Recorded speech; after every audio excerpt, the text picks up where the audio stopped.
Makeup video তো তোমরা অনেক দেখো, কিন্তু আমার সাথে দেখবে অ্যাফোর্ডেবল মেকআপেও কীভাবে গ্লোই মেকআপ করা যায়।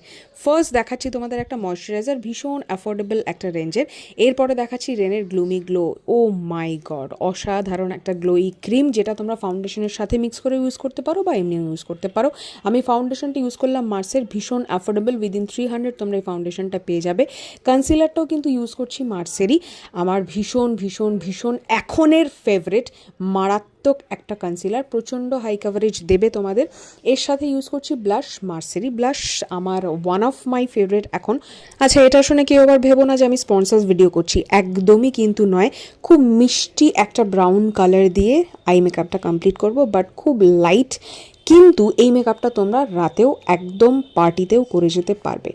মেকআপটা দেখার পর আমাকে জানিও যে কীরকম লাগলো। একটা খুব সুন্দর লিপস্টিক কালার, জেনারেলি আমি এরকম পরি না, নিউড কালারই ভালোবাসি, বাট আরেকটু ডার্ক লিপস্টিক পরে একদম আমি কিন্তু ready with a very subtle একটা আই মেকআপ, আর খুব মিনিমাল জুয়েলারি পরে আমার কিন্তু লুকটা রেডি। তাহলে বিশ্বাস হলো তো যে অ্যাফোর্ডেবল প্রোডাক্টস দিয়েও কিন্তু এরকম একটা গ্লসি গ্লোই মেকআপ ক্রিয়েট করা যায়।